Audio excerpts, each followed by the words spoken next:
Sometimes the smallest acts of kindness create the biggest changes in our lives.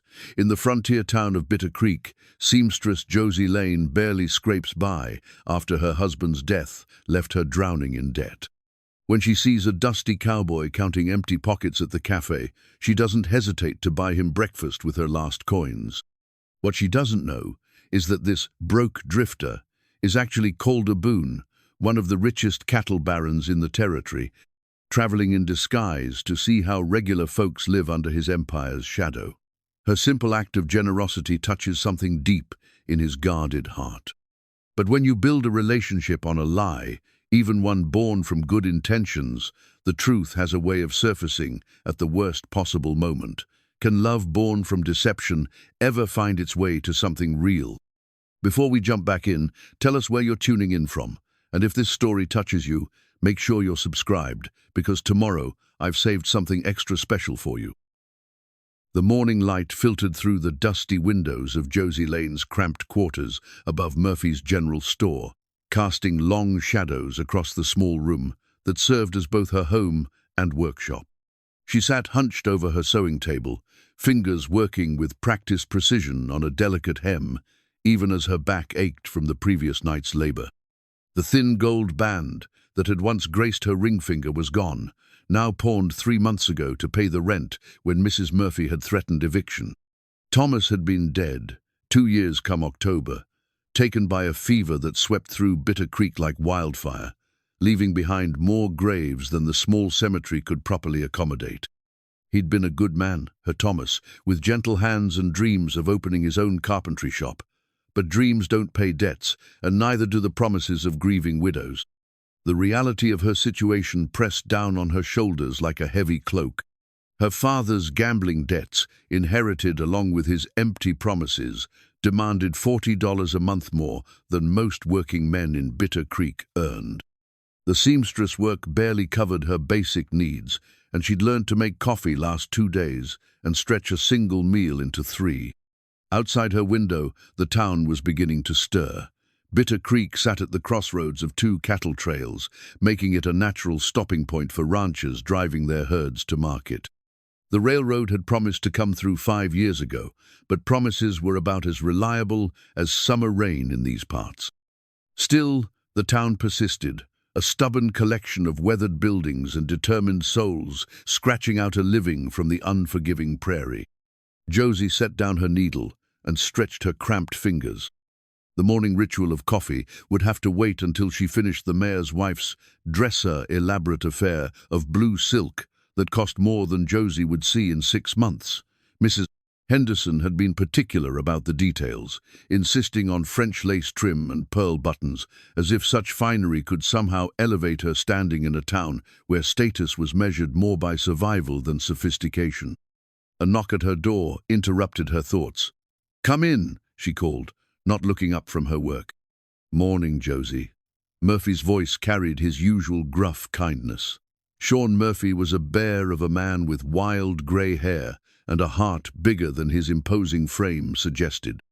He'd been her father's friend, which was both blessing and cursight, meant he'd extend credit when others wouldn't, but it also meant he knew exactly how deep her troubles ran. "Mr. Murphy," she glanced up, noting the concerned expression that had become increasingly common when he visited. "The rent's not due for another week." "That's not why I'm here." He shifted his weight, hat in hand. "There's been talk, Josie, about your father's debts." Her hands stilled on the fabric. "What kind of talk?" "Clayton Morse was in yesterday, asking questions about the house your father put up as collateral." Murphy's weathered face creased with worry. "I think he's looking to call in the debt." The blood drained from Josie's face. The house, her childhood home on the outskirts of town, was the only thing of value her father had left. It was also the only thing standing between her and complete destitution. If Morse foreclosed, she'd have nothing. "How long do I have?" "Hard to say. Maybe a month, maybe less, if he gets impatient." Murphy stepped closer, his voice dropping to a gentle rumble. "Josie, you know I'd help if I could, but—" "I'm not asking for charity, Mr. Murphy." The words came out sharper than she intended. Pride was about the only thing she had left that couldn't be pawned or sold. "I'll figure something out." Murphy nodded, understanding the fierce independence that had kept her afloat these past 2 years. "The cafe's looking for someone to help with the morning rush. Martha's getting too old to handle it alone. It's not much, but it's honest work." Josie considered this. The cafe work would mean less time for sewing, but it would also mean regular meals and a few extra dollars each week. Every little bit helped when you were drowning by inches. "I'll talk to Martha," she said finally. "Good girl." Murphy's relief was evident. "You remind me of your mother, you know. Same stubborn streak, same good heart." After he left, Josie sat in the growing daylight, contemplating the maze of challenges that seemed to grow more complex each day. Her mother had died when she was 12, leaving behind memories of gentle laughter and the lingering scent of lavender. Her father had loved her in his broken way, but love doesn't pay debts or mend the damage left by a man who thought luck was just around the corner. She rose and moved to the small mirror above her washbasin, studying the reflection that stared back. At 24, she looked older than her years, with the kind of weariness that came from carrying too much responsibility for too long. Her brown hair was pulled back in a practical knot, and her dress-on of two she owned had been mended so many times it was more patches than original fabric. But her eyes still held something that the hardships hadn't touched. A quiet strength that had seen her through Thomas's death, through her father's funeral, through the endless parade of creditors and collection notices. She'd learned to find small joys in the work of her hands, in the satisfaction of a perfectly sewn seam, in the rare moments when a customer's face lit up with genuine pleasure at her craftsmanship. The morning sun climbed higher, and with it came the sounds of a town awakening. Hammer strikes from the blacksmith shop, the creak of wagon wheels on dusty streets, the lowing of cattle in the pens at the edge of town. Bitter Creek was a hard place, but it was home. She'd made her peace with that long ago. Josie returned to her sewing, fingers moving with renewed purpose. The mayor's wife's dress would be finished by noon, and then she'd walk over to the cafe to talk with Martha about the morning work. One step at a time, one day at a time. That was how you survived, when survival was the only option. As she worked, she allowed herself a small luxurious moment of imagining what it might be like to have enough. Not wealth, nothing grand, just enough to sleep without worry, to buy fabric without calculating every penny, to perhaps even save a little for the future. It was a dangerous indulgence, dreaming of ease when reality demanded constant vigilance. But even the most practical soul needed something to hope for. The needle caught the light as it moved through the silk, creating tiny, perfect stitches that would outlast the woman who wore them. There was something deeply satisfying about that permanence, about creating something beautiful that would endure. In a world where so much was temporary and fragile, the work of her hands felt like a small rebellion against the uncertainty that surrounded her. Outside, a group of cowboys rode past, their horses' hooves raising small clouds of dust that caught the morning light. They were probably heading to the cafe for breakfast, before continuing their journey to wherever the trail would take them. She envied them their mobility, their freedom to simply ride away when a place became too difficult to bear. But running wasn't in her nature. She'd plant her feet and face whatever came, the same way she'd faced everything else these past years. It was all she knew how to do. The morning light filtered through the dusty windows of Josie Lane's cramped quarters above Murphy's general store, casting long shadows across the small room that served as both her home and workshop. She sat hunched over her sewing table, fingers working with practiced precision on a delicate hem, even as her back ached from the previous night's labor. The thin gold band that had once graced her ring finger was gone, now pawned 3 months ago to pay the rent when Mrs. Murphy had threatened eviction. Thomas had been dead, 2 years come October, taken by a fever that swept through Bitter Creek like wildfire, leaving behind more graves than the small cemetery could properly accommodate. He'd been a good man, her Thomas, with gentle hands and dreams of opening his own carpentry shop. But dreams don't pay debts, and neither do the promises of grieving widows. The reality of her situation pressed down on her shoulders like a heavy cloak. Her father's gambling debts, inherited along with his empty promises, demanded $40 a month more than most working men in Bitter Creek earned. The seamstress work barely covered her basic needs, and she'd learned to make coffee last 2 days and stretch a single meal into 3. Outside her window, the town was beginning to stir. Bitter Creek sat at the crossroads of 2 cattle trails, making it a natural stopping point for ranchers driving their herds to market. The railroad had promised to come through 5 years ago, but promises were about as reliable as summer rain in these parts. Still, the town persisted, a stubborn collection of weathered buildings and determined souls scratching out a living from the unforgiving prairie. Josie set down her needle and stretched her cramped fingers. The morning ritual of coffee would have to wait until she finished the mayor's wife's dresser, elaborate affair of blue silk that cost more than Josie would see in 6 months. Mrs.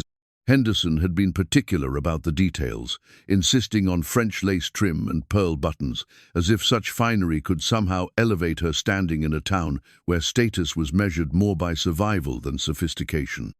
A knock at her door interrupted her thoughts. "Come in," she called, not looking up from her work. "Morning, Josie." Murphy's voice carried his usual gruff kindness. Sean Murphy was a bear of a man with wild grey hair and a heart bigger than his imposing frame suggested. He'd been her father's friend, which was both blessing and cursight, meant he'd extend credit when others wouldn't, but it also meant he knew exactly how deep her troubles ran. "Mr. Murphy," she glanced up, noting the concerned expression that had become increasingly common when he visited. "The rent's not due for another week." "That's not why I'm here." He shifted his weight, hat in hand. "There's been talk, Josie, about your father's debts." Her hands stilled on the fabric. "What kind of talk?" "Clayton Morse was in yesterday, asking questions about the house your father put up as collateral." Murphy's weathered face creased with worry. "I think he's looking to call in the debt." The blood drained from Josie's face. The house, her childhood home on the outskirts of town, was the only thing of value her father had left. It was also the only thing standing between her and complete destitution. If Morse foreclosed, she'd have nothing. "How long do I have?" "Hard to say. Maybe a month, maybe less, if he gets impatient." Murphy stepped closer, his voice dropping to a gentle rumble. "Josie, you know I'd help if I could, but I'm not asking for charity, Mr. Murphy." The words came out sharper than she intended. Pride was about the only thing she had left that couldn't be pawned or sold. "I'll figure something out." Murphy nodded, understanding the fierce independence that had kept her afloat these past 2 years. "The café's looking for someone to help with the morning rush. Martha's getting too old to handle it alone. It's not much, but it's honest work." Josie considered this. The café work would mean less time for sewing, but it would also mean regular meals and a few extra dollars each week. Every little bit helped when you were drowning by inches. "I'll talk to Martha," she said finally. "Good girl." Murphy's relief was evident. "You remind me of your mother, you know. Same stubborn streak, same good heart." After he left, Josie sat in the growing daylight, contemplating the maze of challenges that seemed to grow more complex each day. Her mother had died when she was 12, leaving behind memories of gentle laughter and the lingering scent of lavender.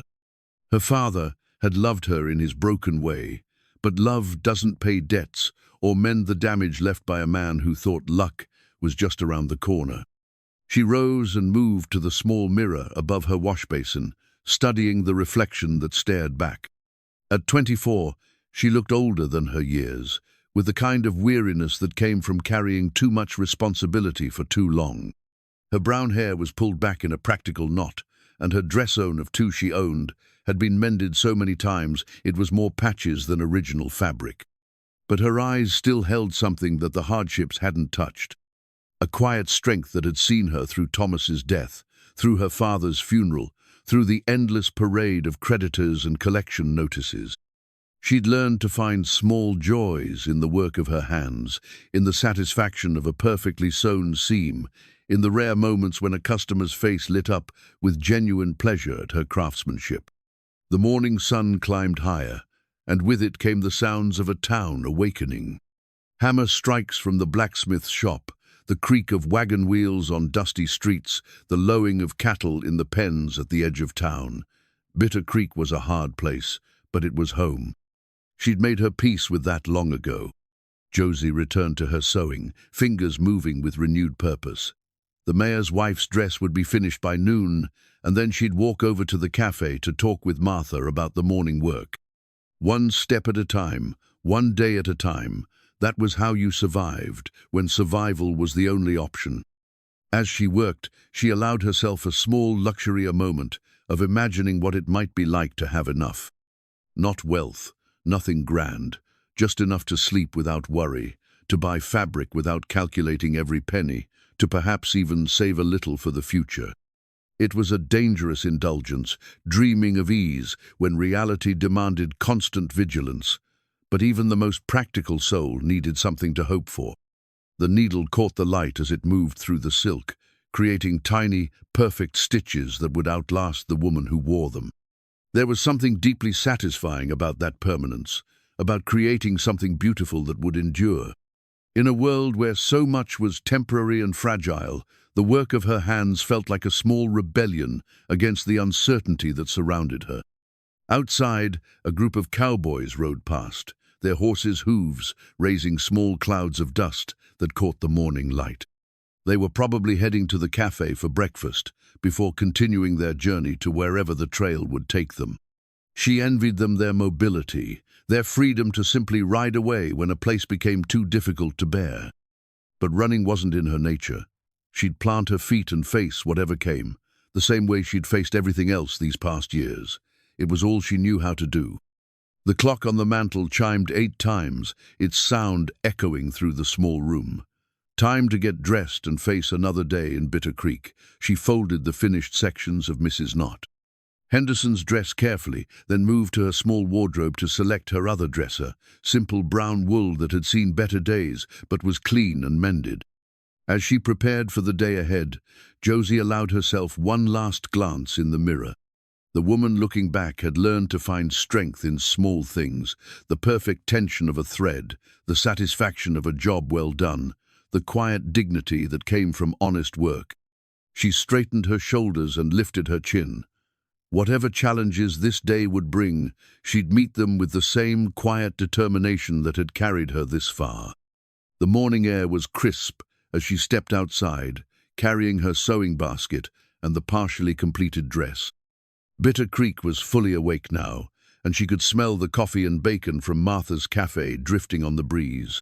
Her stomach reminded her that she'd skipped dinner again last night, but the promise of steady work and regular meals made the hunger bearable. She had no way of knowing that this ordinary morning would bring an encounter that would change everything, that within hours, a simple act of kindness would set in motion events that would transform not just her own life, but the life of a man who had everything except what he truly needed.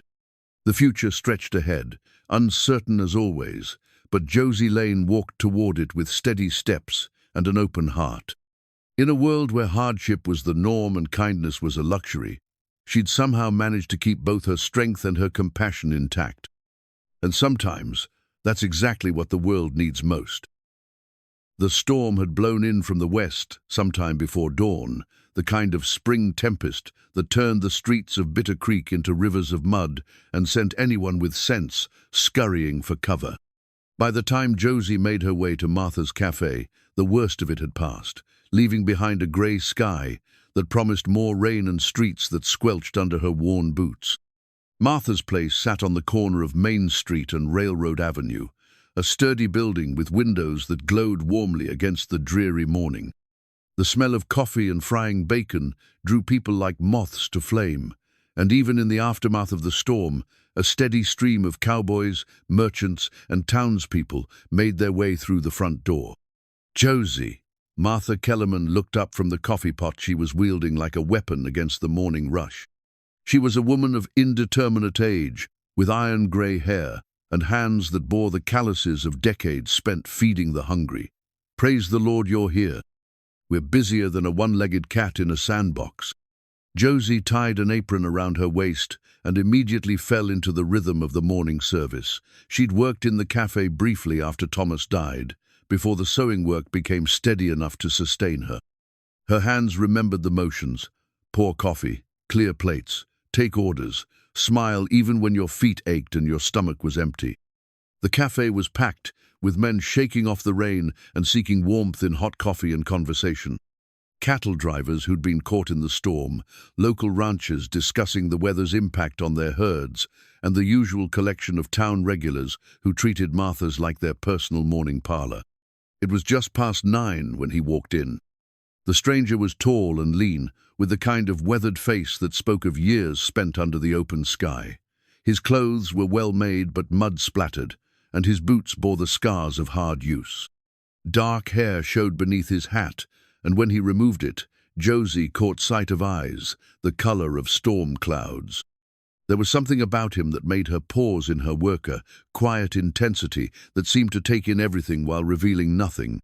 He chose a table in the corner, away from the crowd, and sat with his back to the wall in the manner of a man who'd learned to be careful about such things. When Josie approached with the coffee pot, he looked up with a slight nod. "Coffee, please." His voice was deep, with the hint of an accent she couldn't place. "And whatever you'd recommend for breakfast." "Ham and eggs are good today," she said, pouring the dark brew into his cup. "Martha makes the best biscuits this side of the Mississippi." "That sounds fine." He wrapped his hands around the coffee cup as if drawing warmth from it. "Thank you." Josie placed the order with Martha and continued her rounds, but she found herself glancing toward the corner table more often than necessary. There was something about the stranger that nagged at her, not in an unpleasant way, but with a kind of curiosity that came from recognizing a kindred spirit. She was refilling his coffee when she noticed him checking his pockets with increasing urgency. His jaw tightened, and for a moment, something like panic flickered across his features before he schooled his expression back to careful neutrality. "Is everything all right?" she asked, setting the coffee pot down. He looked up, and she saw embarrassment in those grey eyes. "I seem to have a problem. My saddlebags were stolen sometime in the night cut right off my horse while I was sleeping under a lean-to about 10 miles out. Had my money in them." Josie felt her heart sink for him. She knew what it was like to count coins and come up short, to feel the cold grip of panic when faced with obligations you couldn't meet. "I'm sorry to hear that." "I can work for the meal," he said quickly. "I'm good with my hands and I don't mind honest labor." Martha had been listening from behind the counter, her expression skeptical. "Work for a meal, you say? What kind of work?" "Anything that needs doing. I can fix broken things, move heavy objects, clean up after the breakfast rush." He gestured toward the kitchen. "I've done my share of washing dishes." "Well, I suppose," Martha began, but Josie interrupted. "No need." The words came out before she could stop them. "I'll cover his breakfast." Both Martha and the stranger stared at her. The cafe had grown quieter, with several customers turning to watch the exchange. Josie felt heat rise in her cheeks, but she lifted her chin with quiet determination. "I said I'll cover it." She reached into her apron pocket and pulled out the coins she'd been saving for her own dinner. "Ham and eggs, biscuits and coffee. That comes to 40 cents. The stranger's eyes widened. "Ma'am, I can't let you do that. You don't even know me." "I know you're hungry and caught in a bad situation." She placed the coins on the table. "Sometimes we all need a little help." For a long moment, he said nothing. Then he reached out and gently pushed the coins back toward her. "I appreciate the gesture more than you know, but I can't take money from someone who works as hard as you do for it." "The offer stands," she said firmly, "and it's not charity, it's kindness. There's a difference." The cafe had grown completely quiet now, with even the loudest talkers pausing to watch the drama unfold. Josie was acutely aware of the attention, but she refused to back down. She'd been on the receiving end of cold indifference too many times to let someone else suffer it if she could help. The stranger studied her face for a long moment, as if trying to memorize every detail. Then he nodded slowly. "All right, but I'll pay you back as soon as I can." "No need," she said again. "Just pay it forward someday." As she walked away to tend to other customers, Josie felt the weight of curious stares following her. She'd just spent her dinner money on a complete stranger, and the practical part of her mind was already calculating how she'd stretch her remaining coins to last until the next payday. But something else was stirring in her Chester warmth that had nothing to do with the cafe's heated interior. It had been a long time since she'd been able to help someone, to give rather than constantly receive. The feeling was both foreign and familiar, like remembering a melody from childhood. From the corner of her eye, she watched the stranger eat his breakfast with the methodical care of someone who'd been truly hungry. He didn't wolf it down like some men did, but savored each bite as if it were a gift.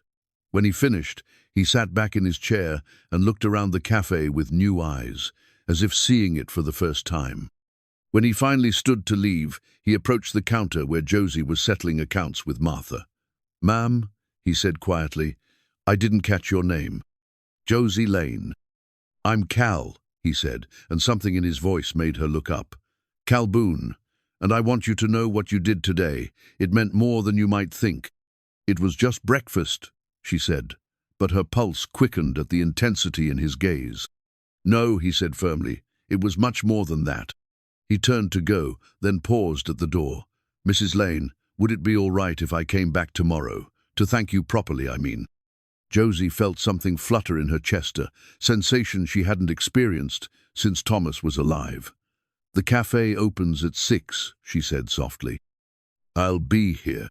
And then he was gone, leaving behind only the lingering scent of rain and leather and a feeling that something important had just begun. As Josie returned to her work, she couldn't shake the image of those storm-grey eyes or the way he'd said her name, as if it was something precious. Outside, the clouds were beginning to break, allowing tentative rays of sunlight to pierce the gloom. It seemed like a good sign, though for what, she couldn't say. Josie's fingers worked steadily on the hand-stitched quilt that had been her evening project for the past 6 months. The pattern was a complex star design, each piece carefully cut and sewn by lamplight after her other work was done. The quilt represented hours of meticulous labor, but more than that, it was a symbol of hope, something beautiful she was creating for a future that felt increasingly uncertain. She'd been working on it when she heard the knock at her door the next morning. Setting down her needle, she opened it to find Cal standing there, hat in hand, looking somehow different in the morning light.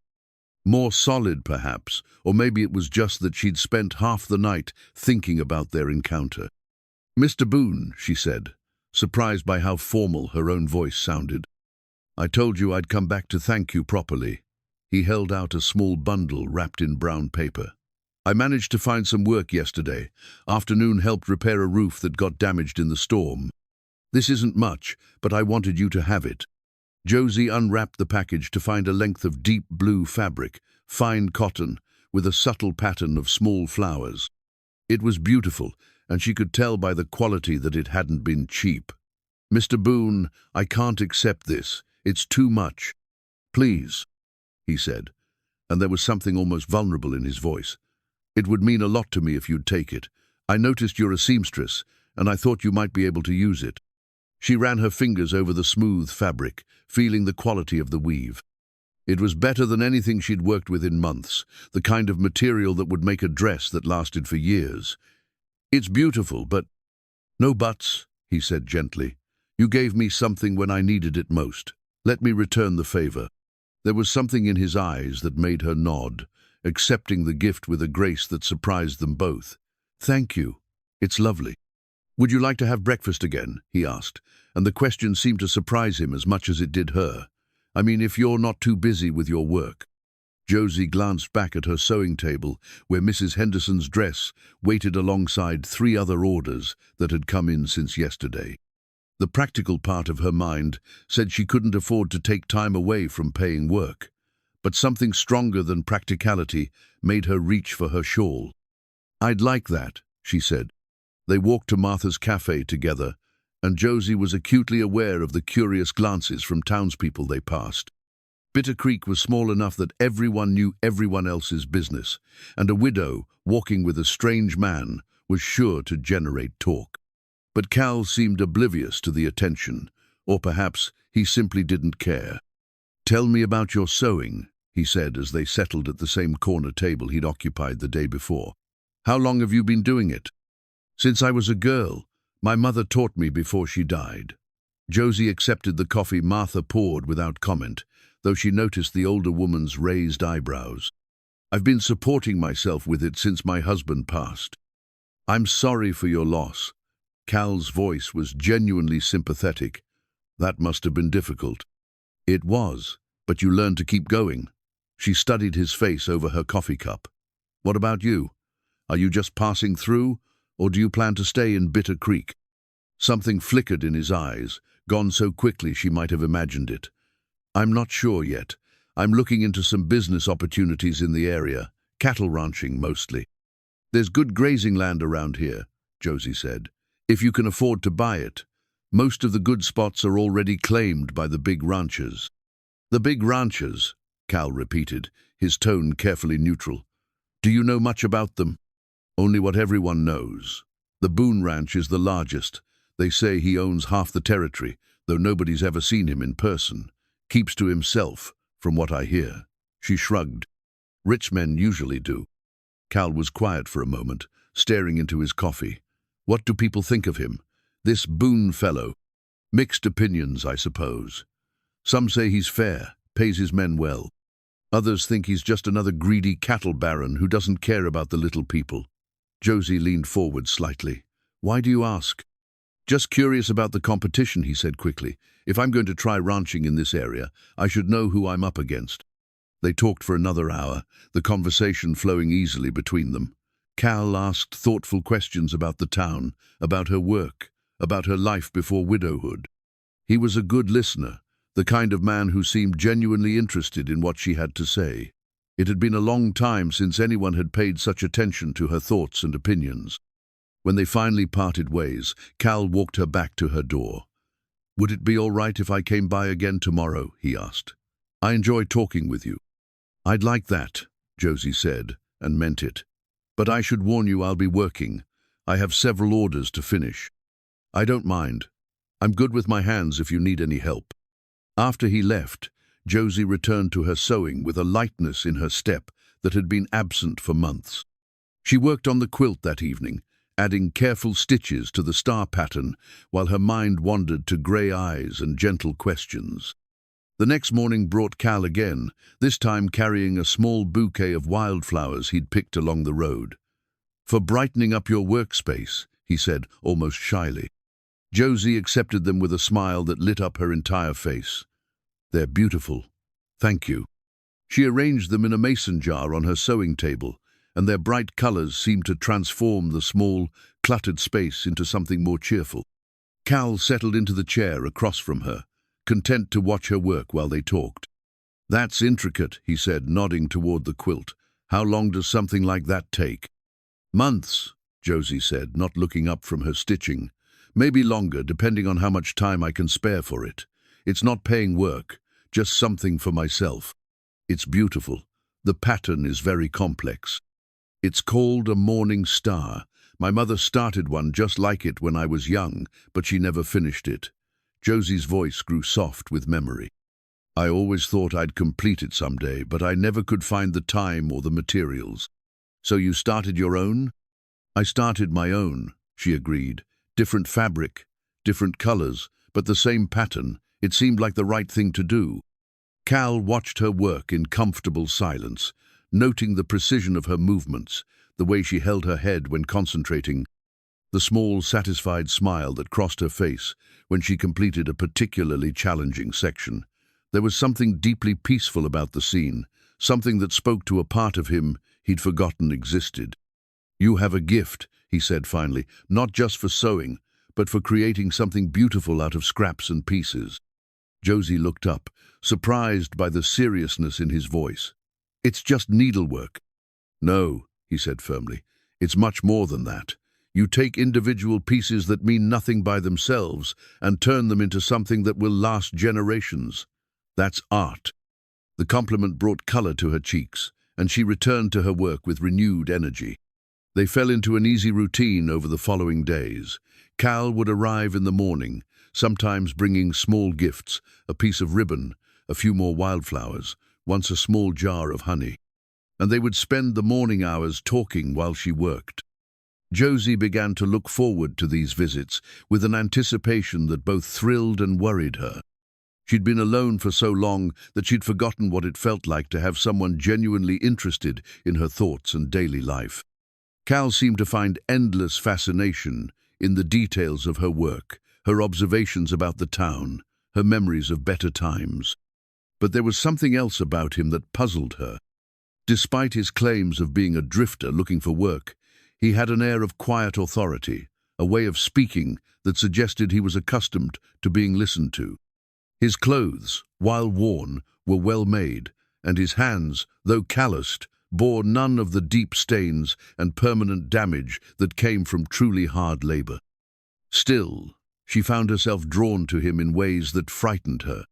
Not since Thomas had she felt this flutter of attraction, this sense of possibility that maybe, just maybe, there was more to life than mere survival.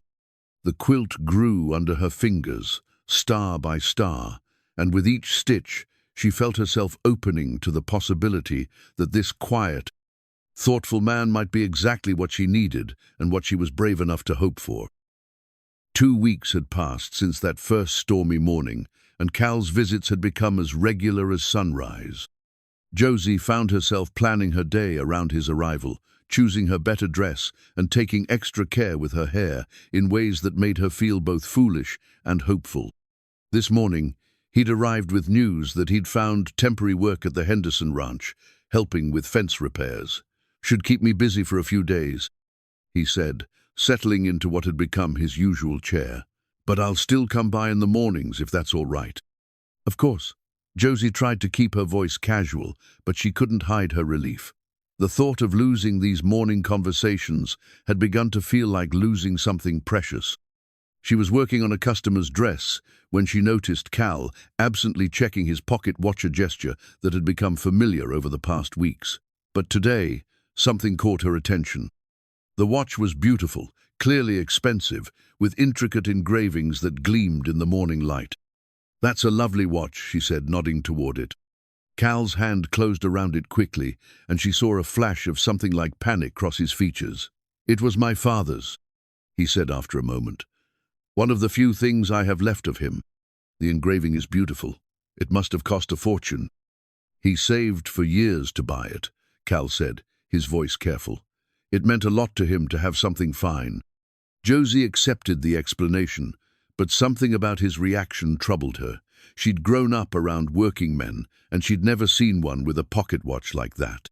The craftsmanship was exquisite, the gold heavy and pure. It was the kind of timepiece that wealthy ranchers and businessmen carried, not something a drifter could afford. But she pushed the thought aside. Everyone had their secrets, their small treasures from better times. Perhaps Cal had simply fallen on hard times, the same way she had. "Tell me about your father," she said instead. "What was he like?" Cal was quiet for a long moment, his fingers still wrapped around the watch. "He was a good man, hard-working, honest. He believed in treating people fairly, no matter who they were. He sounds like someone I would have liked." "I think he would have liked you too." Cal's voice was soft, almost wistful.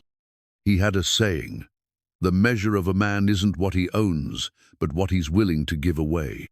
That's beautiful. He lived by it, sometimes to his detriment. Cal's smile was tinged with sadness. He was always helping people who couldn't help themselves. "My mother used to say he'd give away his last dollar to someone who needed it more." Josie felt a warmth spread through her chest. "He sounds like a man of principle." He was. I try to live up to his example, but it's not always easy. Cal looked up at her with an expression that seemed to carry years of weight. "Sometimes doing the right thing costs more than you expect to pay." There was something in his tone that made Josie set down her needle. "What do you mean?" "Nothing specific. Just that good intentions don't always lead to good outcomes." He seemed to shake himself out of his melancholy. "I'm sorry. I don't mean to be morbid." "You're not being morbid. You're being honest." Josie leaned forward slightly. "I've learned that sometimes the only way to honor the people we've lost is to keep trying to be the kind of person they believed we could be. Cal stared at her for a long moment, and she saw something shift in his eyes. Recognition, perhaps, or maybe just gratitude. You have a gift for saying exactly what someone needs to hear. I just say what I think. That's rarer than you might imagine. They sat in comfortable silence while Josie returned to her sewing. The dress she was working on was for the banker's daughter, a simple design that would be elegant without being too elaborate. As she worked, she found herself thinking about Cal's words, about the weight of trying to live up to someone else's expectations. "Can I ask you something?" she said after a while. "Of course. What made you decide to try ranching? It's hard work, and the profits aren't guaranteed." Cal was quiet for so long that she wondered if he'd heard her. When he finally spoke, his voice was carefully controlled. "I grew up around cattle. It's the only life I really know. And I suppose I'm looking for something more permanent than drifting from job to job. You'd need capital to start your own ranch. Land isn't cheap, and cattle cost money. I've been saving for a while." He met her eyes steadily. "I'm not as poor as I might appear." "I wasn't suggesting you were. I just know how hard it is to get ahead in this world." "You're right about that." Cal's voice carried a bitter edge. "Sometimes it feels like the game is rigged from the start." "What do you mean?" "The big ranchers, the railroad companies, the banks, they all work together to keep the little people down. A man can work his whole life and never get ahead because the system is designed to benefit those who already have everything." Josie felt a chill at the anger in his voice. "You sound like you speak from experience." "I've seen enough to know how the world works." Cal seemed to catch himself, and his tone softened. "I'm sorry. I don't mean to sound bitter. It's just frustrating sometimes, seeing how unfairly things are distributed." "I understand." And she did. She'd felt that same frustration, that sense of fighting a battle that was already lost. But bitterness doesn't change anything. It just makes you miserable. How do you stay so optimistic, given everything you've been through? Josie considered the question carefully. "I don't know if I'm optimistic exactly, but I've learned that you can't control what happens to you. You can only control how you respond to it. And I'd rather respond with kindness than bitterness, even when kindness isn't returned. Especially then." She met his eyes directly. "The moment you let cruelty make you cruel, you've lost something important, something that can't be replaced." Cal stared at her with an expression that was almost hungry. "You really believe that?" "I have to. It's the only way I know how to live." "And you've never been tempted to give up, to just stop caring?" "Of course I have. After Thomas died, after my father's debts came due, there were times when I thought it would be easier to just let go." Josie's voice grew quiet. "But then I'd think about what that would mean, becoming someone he wouldn't recognize, someone my mother would be ashamed of, and I'd keep going. Your husband was a lucky man. I was the lucky one. He showed me what it meant to be truly loved, and that's something no amount of hardship can take away." Cal was quiet for a long time, his fingers absently tracing the edge of his watch. When he finally spoke, his voice was barely above a whisper. "Do you think you could love someone again, after losing him?" The question hung in the air between them, charged with possibility and risk. Josie felt her heart begin to race, but she met his gaze steadily. "I think," she said carefully, "that love isn't something you use up. It's something that grows when you share it with the right person." "And how do you know if someone is the right person?" "I suppose you know when being with them feels like coming home." Cal's eyes never left her face. "And what if that person had secrets, things about their past that might change how you feel about them?" "Everyone has secrets," Josie said softly. "The question is whether they're the kind of secrets that hurt people or the kind that just hurt the person keeping them. And if you couldn't tell the difference, then I suppose I'd have to trust my heart instead of my head." Cal reached across the table and gently covered her hand with his. "You're an extraordinary woman, Josie Lane. I'm just a seamstress, trying to make an honest living." "No," he said firmly. "You're much more than that. You're the kind of person who makes the world better just by being in it." The warmth of his hand on hers sent a shiver through her entire body. It had been so long since she'd been touched with such gentleness, such careful attention. She felt herself leaning forward, drawn by something stronger than logic or caution. "Cal," she whispered, not sure what she meant to say. "I know," he said, his thumb tracing gentle circles on her knuckles. "I feel it too." They sat like that for a long moment, connected by touch and something deeper than words. Outside, the world continued its steady rhythm. But inside the small room above Murphy's store, time seemed to slow and bend around two people discovering that maybe, just maybe, they'd found something worth the risk of hoping for. The leather-bound ledger sat open on Josie's small table like an accusation, its pages filled with her father's careful script, documenting debts that seemed to grow larger every time she looked at them. She'd been studying the numbers for an hour, trying to find some way to make them add up to something manageable, when the knock came at her door. "Come in," she called, hastily closing the book. But it wasn't Cal who entered.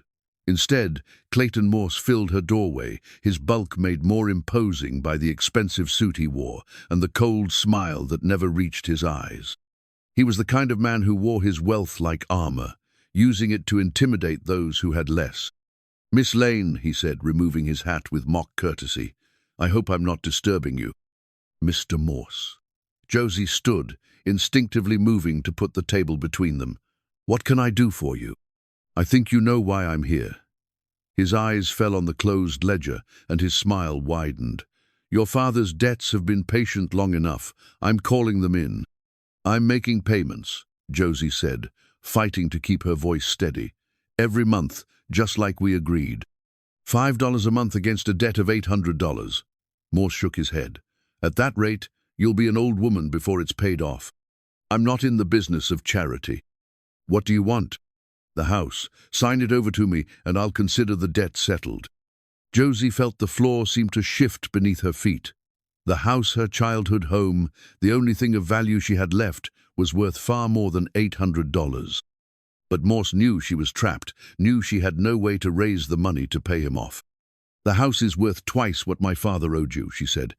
"Was worth twice. Property values have dropped since the railroad decided to bypass us. I'm being generous, considering the circumstances. I need time to think about it." "You have until the end of the week." Morse replaced his hat and moved toward the door. "After that, I'll be forced to take legal action, and we both know how that will end." After he left, Josie sank into her chair, staring at the ledger as if it might magically reveal a solution. $800 might as well have been $8,000. It was more money than she'd see in years of sewing. She was still sitting there when Cal arrived an hour later, his usual cheerful greeting dying on his lips when he saw her expression. "What's wrong?" he asked, immediately coming to her side. "Nothing I can't handle," she said automatically, then caught herself. "I'm sorry, that's not true. It's been a difficult morning. Tell me." Something in his voice made her look up. There was an authority there, a quiet strength that made her feel like maybe she didn't have to face this alone. Before she could stop herself, the whole story came tumbling: other father's gambling debts, Morse's ultimatum, the impossible choice between losing her home and remaining trapped in poverty. Cal listened without interruption, his expression growing darker with each detail. When she finished, he was quiet for a long moment. $800, he said finally. "It might as well be 8,000. What if it wasn't?" Cal's voice was carefully controlled. "What if someone could pay off the debt? Who would do that, and why? Someone who cared about you. Someone who couldn't stand to see you treated this way." Josie stared at him. "Cal, you can't possibly have that kind of money. You're a drifter, working fence repair jobs. What if I told you I've been saving for years, that I have more put away than you might think? I'd say you were being kind, but I couldn't accept it even if it were true." Josie's voice was firm. "I won't be anyone's charity case." "It wouldn't be charity. It would be—" "What? A loan I could never repay? A gift that would make me beholden to you forever?" Josie shook her head. "I appreciate the thought, but I have to find my own way through this." Cal's frustration was evident. "Why does it have to be your way? Why can't you let someone help you?" Because I've learned that depending on other people is dangerous. They leave, or they die, or they turn out to be different than you thought they were. Josie's voice carried the weight of hard experience. The only person I can truly depend on is myself. That's a lonely way to live. It's a safe way to live. Cal stood and began pacing the small room, his hands clenched into fists. So you'd rather lose everything than accept help from someone who cares about you? I'd rather keep my dignity intact. Your dignity won't keep you warm when you're sleeping in the street. The harshness of his words made Josie flinch, but she lifted her chin defiantly. Then I'll find a way to keep warm without it. Cal stopped pacing and turned to face her, his expression a mixture of admiration and exasperation. You're the most stubborn woman I've ever met. It's served me well so far. Has it, or has it just made everything harder than it needs to be? Before Josie could answer, another knock came at the door. This time it was Murphy, his face grim with concern. Josie, I hate to bother you, but I just saw Morse leaving. He looked pleased with himself, which is never a good sign. He wants the house, Josie said simply. Murphy's face darkened. That bastard. Pardon my language, but there's no other word for him. Your father's debt was paid in full before he died. I have the receipts to prove it. What? Josie stared at him in shock. Your father came to me the week before he passed, desperate to clear his obligations. He'd won big at poker for once in his life, and he used every penny to pay off Morse. I helped him with the transaction myself. Then why? Because Morse destroyed the receipts and claimed the debt was still outstanding. Your father was too sick to fight it, and after he died, it was your word against Morse's. Murphy's voice was bitter with old anger. I should have spoken up sooner, but I didn't have proof, just my word. You have proof now? I kept copies of everything. Call it an old man's paranoia, but I never trusted Morse as far as I could throw him. Murphy reached into his coat and pulled out a folded paper. This is a copy of the receipt, witnessed and signed. The original debt was $800, paid in full 2 years ago. Josie took the paper with trembling hands, scanning the familiar handwriting of her father's signature. This means Morse has been extorting money from you for 2 years, and he's about to get caught doing it. Murphy's grim smile was almost feral. Question is, what do you want to do about it? Cal had been listening to this exchange with growing fury. We take this to the sheriff. Morse goes to jail for fraud. It's not that simple, Murphy said. Morse owns half the town, including the sheriff. We'd need more than one piece of paper to make charges stick. Then what do you suggest? Josie asked. We confront him publicly. Make sure everyone in town knows what he's been doing. A man like Morse can't afford to have his reputation tarnished. It would ruin his other business dealings. Cal nodded approvingly. Use his own tactics against him. Exactly. Murphy turned to Josie. But it has to be your decision. Once we do this, there's no going back. Morse will be your enemy for life. Josie looked down at the receipt, feeling a mixture of relief and rage building in her chest. For 2 years, she'd blamed herself for her father's failings, carried the guilt of his supposed debts on her shoulders.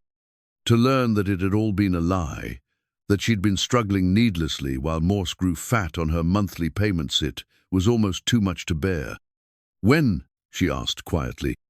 Tomorrow is market day. The whole town will be out. We corner him in front of everyone. Make sure there are plenty of witnesses. Murphy's eyes gleamed with anticipation. I've been waiting 2 years to take that man down a peg. After Murphy left, Josie sat in stunned silence, still holding the receipt. Cal settled beside her, his earlier frustration replaced by gentle concern. How do you feel? He asked. I don't know. Angry, relieved, stupid for not questioning it sooner. She looked up at him.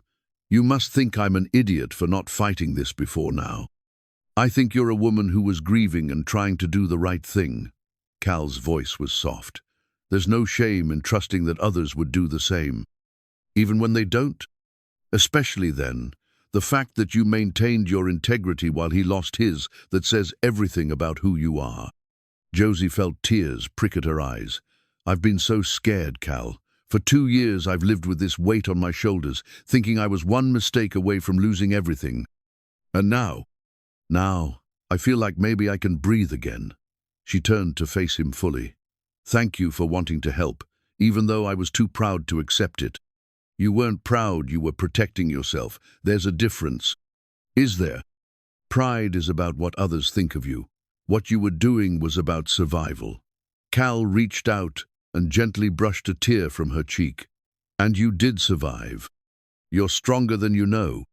As the afternoon light faded into evening, they sat together planning for the confrontation to come. Josie felt something shifting inside her, not just relief at the resolution of her financial troubles, but a deeper change in how she saw herself and her place in the world. For the first time in years, she wasn't just surviving. She was preparing to fight back, and she wasn't doing it alone. The pressed wildflower lay carefully between the pages of Josie's Bible, where Cal had placed it the evening before. It was a simple prairie rose, nothing elaborate or rare, but he'd presented it to her with a solemnity that made it feel precious. For remembering, he'd said that beautiful things can grow in the hardest places. Now, as she prepared for the confrontation with Morse, Josie found herself thinking about those words. The flower was delicate, its petals already beginning to brown at the edges, but there was something enduring about it, a reminder that beauty existed even in harsh circumstances. Market day in Bitter Creek brought the whole town to life. Farmers hauled their produce to the square, ranchers drove cattle through the main street, and merchants set up stalls selling everything from bolts of fabric to hand-forged tools. The air buzzed with conversation, laughter, and the general chaos of commerce. Josie stood at her window, watching the activity below while trying to calm her racing heart. In an hour, she would face Morse in front of half the town. The receipt was folded safely in her pocket, and Murphy had promised to be there with additional documentation, but she still felt the familiar flutter of anxiety in her stomach. A gentle knock interrupted her thoughts. Cal entered carrying 2 cups of coffee and wearing an expression of quiet determination. "Thought you might need this," he said, offering her one of the cups. "Thank you." Josie accepted it gratefully, wrapping her fingers around the warm ceramic. "I'm more nervous than I expected to be."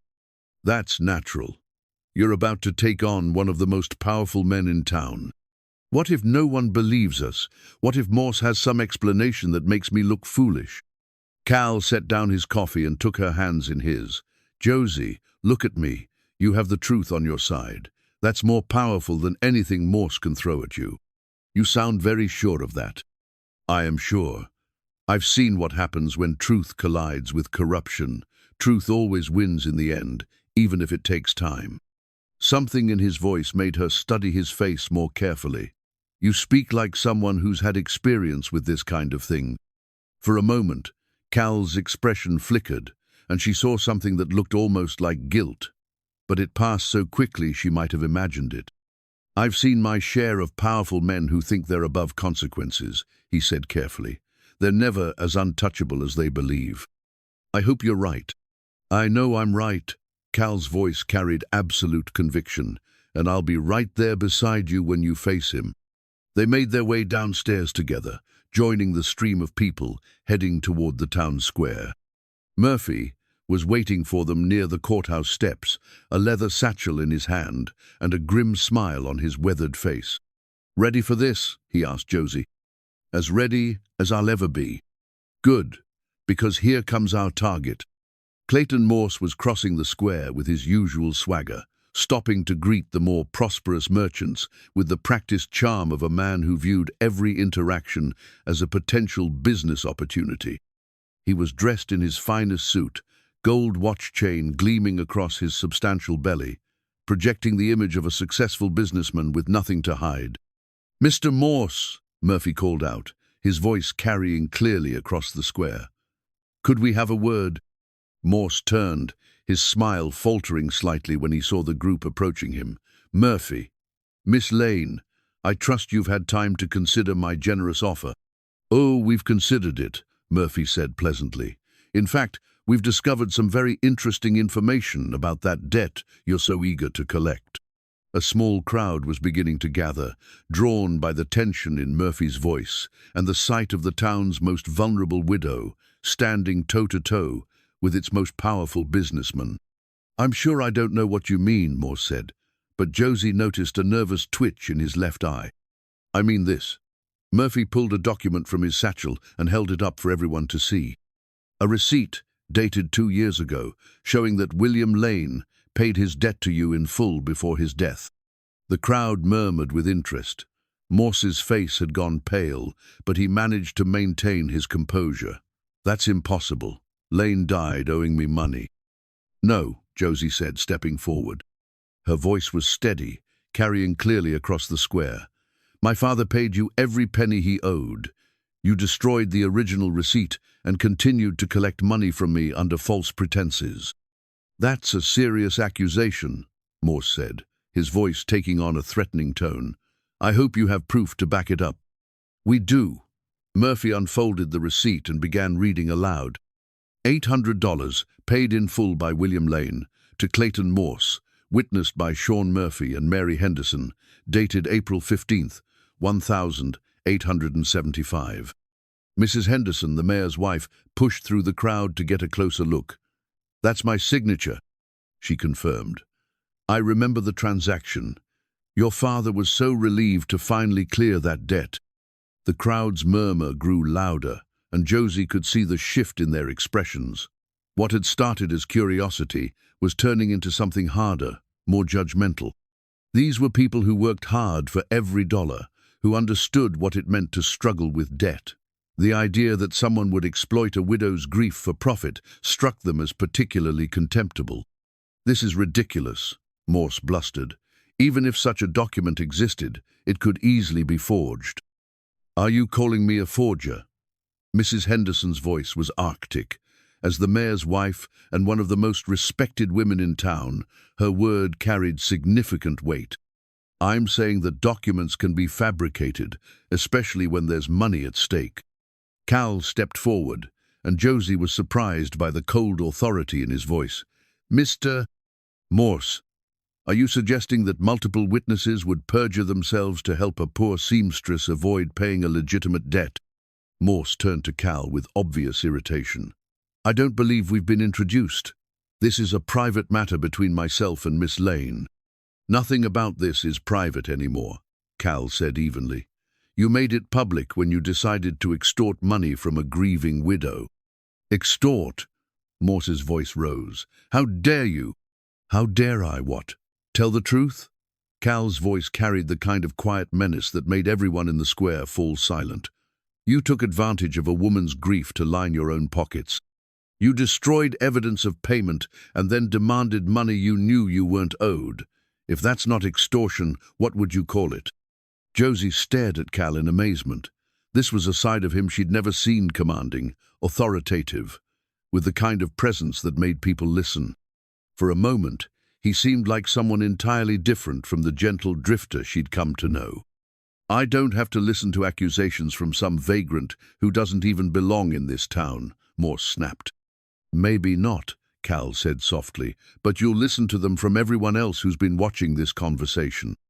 For the first time, Morse seemed to notice the size of the crowd that had gathered. Every major merchant, most of the town's prominent citizens, and a significant portion of the working population had stopped their business to witness the confrontation. Their expressions ranged from curious to openly hostile, and it was clear that public opinion was turning against him. "This is absurd," Morse said, but his bluster was fading.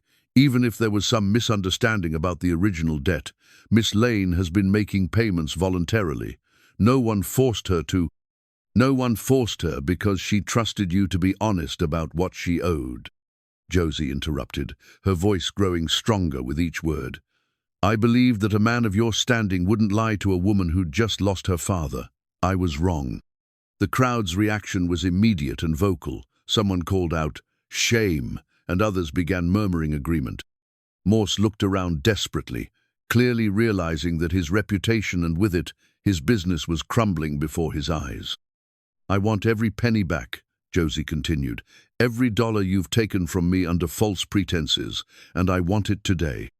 That's more than $100, Morse stammered. 120 to be exact, Murphy said helpfully. 24 payments of $5 each. The crowd was growing restless, and several men had stepped closer to Morse in a way that suggested they were prepared to ensure he honored his obligations. In a small town like Bitter Creek, reputation was everything, and Morse's was now in ruins. "Fine," he said finally, his voice barely above a whisper. I'll make arrangements to repay the money." "Today," Cal said firmly, "all of it, in cash." Morse shot him a look of pure hatred, but nodded reluctantly. The crowd began to disperse, chattering excitedly about what they'd witnessed. Several people stopped to shake Josie's hand or offer words of support, and she felt a warmth she hadn't experienced in years. As they walked away from the square, Josie felt lighter than she had in months. The weight that had pressed on her shoulders for so long was finally gone, and for the first time in years, she could see a future that didn't involve constant struggle. "Thank you," she said to Cal as they walked. "I couldn't have done that without you." "Yes, you could have. You just needed to remember how strong you are. The way you stood up to him, I've never seen anything like it. You were like a different person." Cal was quiet for a moment. "Sometimes you have to be the person the situation requires." "What does that mean?" "It means that some men only understand one kind of language. Morse is a bully, and bullies respect strength more than kindness." Josie nodded, but something about his answer troubled her. There had been an edge to Cal during the confrontation, a hardness that seemed at odds with the gentleman she'd come to know. It was as if he'd put on a mask, becoming someone else entirely for those few minutes. But as they walked toward her home, his hand warm in hers, she pushed the thought aside.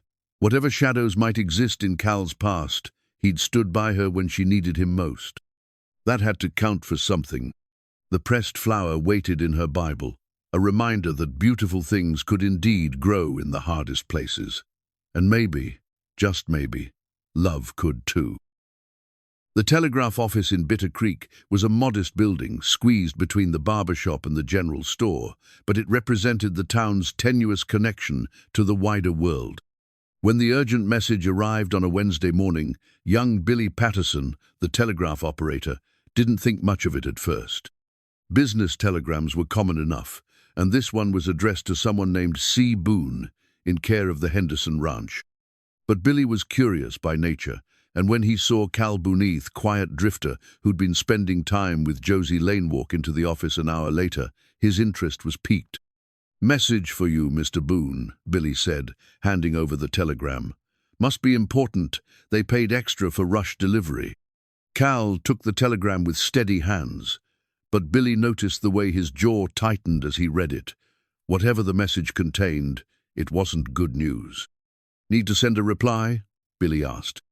"No," Cal said curtly, folding the telegram and putting it in his pocket. "Thank you." But as Cal turned to leave, a gust of wind caught the telegram, pulling it from his pocket and sending it skittering across the floor. Billy instinctively bent to retrieve it, and in that moment he saw something that made his blood run cold. The telegram was addressed to Calder Boone, Boone Cattle Company, and the message was brief but devastating. "Board meeting Friday. Your presence required to discuss Henderson Ranch foreclosure. Suggest you return immediately. Morrison."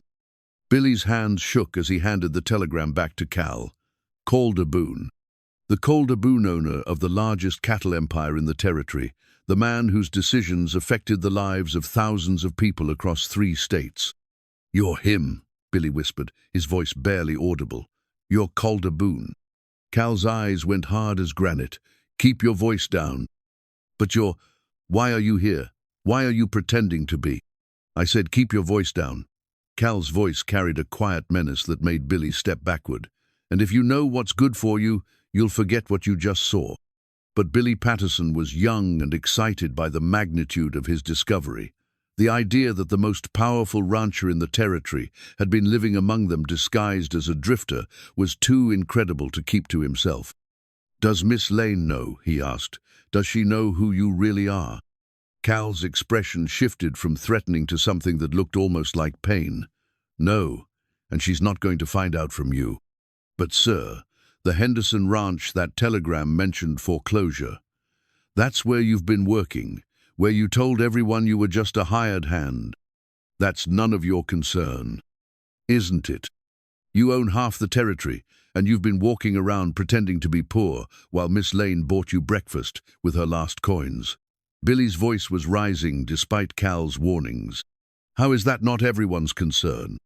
Cal stepped closer, and Billy could see the struggle playing out on his face, the desire to maintain his secret warring with something that looked like shame. "You don't understand the situation," Cal said finally. "Then explain it to me." "I can't." "Can't or won't?" Before Cal could answer, the bell above the telegraph office door chimed, and Murphy walked in carrying a letter to send. He glanced between Cal and Billy, noting the tension in the air. "Everything all right here?" Murphy asked.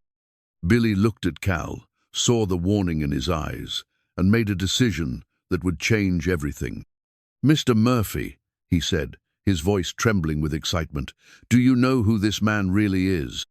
"Billy, don't," Cal started, but it was too late. "This is Calder Boone, the Calder Boone, owner of the Boone Cattle Company." Murphy's face went through a series of expressions: confusion, disbelief, and finally, a cold understanding. "Is that true?" he asked Cal directly. Cal stood silent for a long moment, and in that silence, Billy saw his confirmation. The quiet drifter, the man who'd let Josie buy him breakfast, the gentle soul who'd been courting the town's poorest woman, he was actually one of the richest men in the territory. "Jesus Christ," Murphy breathed. "You son of a bitch." "Murphy, let me explain." Explain how you've been lying to everyone for weeks. Explain how you let Josie sweet, generous Josie spend her last coins on you when you could buy and sell this entire town without feeling it." Cal's face had gone pale, but his voice remained steady. "It's not what you think." "Isn't it? Then what is it?" Murphy's voice was rising, and Billy could see people on the street beginning to notice the commotion. "What possible reason could you have for deceiving a woman who's been through enough pain for 10 lifetimes? "I wanted to see how people really lived," Cal said quietly. "I wanted to understand what life was like for the people affected by my business decisions. So you decided to play dress-up, to treat our lives like some kind of experiment?" "It wasn't like that." "Then what was it like? Because from where I'm standing, it looks like a rich man amusing himself at the expense of good people." By now, a small crowd had gathered outside the telegraph office. Through the window, Billy could see faces pressed against the glass, and he knew that within minutes the entire town would know what they'd discovered. "Does Josie know?" Murphy asked, his voice deadly quiet. Cal's silence was answer enough. "You bastard," Murphy said, his hands clenching into fists. "She's falling in love with you, and you've been lying to her from the very beginning. I never meant for it to go this far." "But it did go this far, didn't it? And now what? Were you planning to just disappear one day, leave her wondering what she did wrong?" "I was going to tell her." "When?" "Soon. I needed more time." "Time for what?" "To figure out how to break her heart gently." The door burst open, and several townspeople crowded in, drawn by the raised voices and the promise of drama. Among them was Mrs. Henderson, whose face went white when she saw Cal. "You," she said, pointing a shaking finger at him. "You're the one who's been foreclosing on our ranch." The crowd's murmur turned ugly. The Henderson Ranch had been in the family for 3 generations, and its pending foreclosure had been a source of town gossip for weeks. The idea that the man responsible had been living among them, accepting their hospitality and friendship, struck them as a betrayal of the worst kind. "The foreclosure isn't my decision," Cal said desperately. "It's the board, the bank requirements."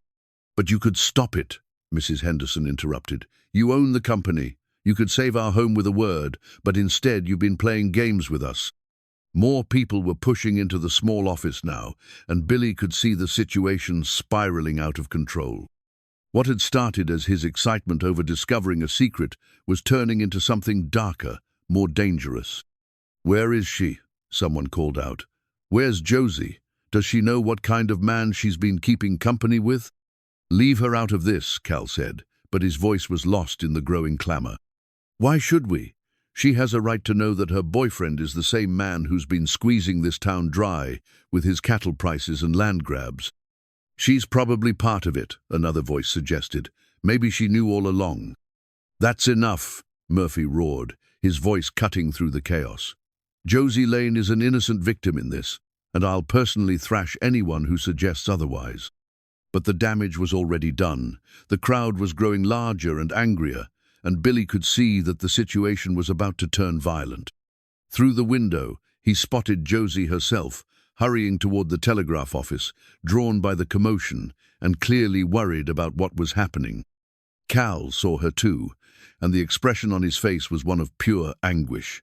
He pushed through the crowd toward the door, but it was too late. Josie was already there, her eyes wide with confusion as she took in the angry faces surrounding the building. "What's going on?" she asked, looking directly at Cal. "What's wrong?" The crowd fell silent, all eyes turning to watch the moment when Josie Lane would learn the truth about the man she'd been falling in love with. Billy felt a surge of regret. He'd started this avalanche with his excitement and curiosity, and now he was going to watch it destroy the kindest woman in Bitter Creek. "Josie," Cal said softly, his voice breaking on her name. "I need to tell you something."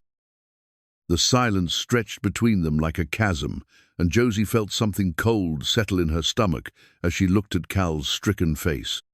Around them, the crowd seemed to hold its collective breath, waiting for the revelation that would shatter her world. "Tell me what?" she asked, though part of her already knew she didn't want to hear the answer. Cal's mouth opened, but no words came.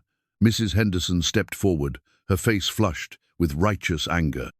"He's Calder Boone," she said, the words hitting Josie like physical blows. "The cattle baron, the man who owns half the territory, including the debt on our ranch. He's been lying to all of us." Josie stared at Calder, trying to process what she was hearing. The gentle drifter who'd let her buy him breakfast, who'd listened to her stories and brought her wildflowers, who'd held her hand and made her believe in the possibility of love. Again, he was one of the wealthiest men in the West. "Is it true?" she whispered. Calder's nod was barely perceptible, but it was enough. Josie felt the ground shift beneath her feet, felt everything she thought she knew, rearranging itself into a cruel new pattern. "You've been lying to me," she said, her voice barely audible. "This whole time, you've been lying." "Josie, please, let me explain." "Explain what?" "That you thought it would be amusing to watch a poor widow struggle. That you enjoyed the joke of letting me spend my last coins on someone who could buy this entire town. It wasn't like that. It was never like that." "Then what was it like?" Josie's voice was rising, and she could hear the pain in it, the betrayal that cut deeper than any physical wound. "What possible reason could you have for deceiving me?" Calder looked around at the hostile faces surrounding them, then back at Josie. "Can we talk privately, please?" "No." The word came out sharper than she intended. "Whatever you have to say, you can say it here, in front of everyone you've been lying to." "Josie, my name is Mrs. Lane to you." The formality was a shield, a way to put distance between them. "I think we're past the point of familiarity, don't you?" Calder flinched as if she'd slapped him. "I came here to learn how my business decisions affected real people. I wanted to understand what life was like for the families and communities that depended on my company. So you decided to play pretend, to treat our lives like some kind of social experiment? I didn't plan for any of this to happen. I didn't plan to—" He stopped, looking around at the eager faces, waiting for him to incriminate himself further. "You didn't plan to what?" "I didn't plan to fall in love with you." The words hung in the air like an accusation. Several people in the crowd made sounds of disbelief or disgust, and Josie felt her cheeks burn with humiliation. "Love?" she repeated. "You think this is love? Lying to someone, deceiving them about everything you are. That's not love, Mr. Boone. That's manipulation. You don't understand." "I understand perfectly. You're a rich man who was bored with his life. So you decided to amuse yourself by playing poor, and I was convenient entertainment. That's not true, isn't it? You watched me worry about money, watched me struggle with every decision because every penny mattered, and you said nothing. You let me give you things I couldn't afford to give. Let me care about you when you were never real to begin with. Calder's face was pale, but his voice remained steady. What I felt for you was real. What we had together that was real. We didn't have anything together, Josie said, her voice breaking. I had something with a man named Cal who didn't exist. You're a stranger wearing his face. I'm the same person. No, you're not. The man I cared about was honest. He was kind without condescension, gentle without pity. He treated me like an equal because he didn't have power over me. Josie's voice grew stronger with each word. You've had power over me from the moment we met, and you used it to manipulate my feelings. I never used my position to... You used your position to lie to me. The words exploded out of her, carrying all the pain and betrayal she felt. Every conversation we had was based on a lie. Every kindness you showed me was tainted by deception. How can you stand there and tell me that was real? Murphy stepped forward, his expression grim. I think you've said enough, Boone. You've hurt her enough. This is between Josie and me, Calder said, not taking his eyes off her face. No, it's not, Josie said quietly. It's between you and your conscience, if you have one. We're done. She turned to walk away, but Calder caught her arm gently. Josie, please, give me a chance to make this right. She looked down at his hand on her arm, then back up at his face. How? How could you possibly make this right? Can you undo the lies? Can you make it so that everything between us wasn't built on deception? I can try to earn your forgiveness. With what? More lies, more pretending to be someone you're not. Josie pulled free of his grasp. I don't even know who you really are. Then let me show you. Let me prove that the man you cared about is real, even if his name was wrong. It wasn't just his name that was wrong. It was everything. His circumstances, his understanding of my life, his reasons for being here, all of it was a lie. The crowd was beginning to disperse, the drama losing its immediate appeal as it became clear that the confrontation was winding down. But Josie could feel their eyes on her, could sense the mixture of pity and curiosity that would follow her for weeks to come. I need to go, she said, wrapping her shawl more tightly around her shoulders. Where will you go? Calder asked, and she heard genuine concern in his voice.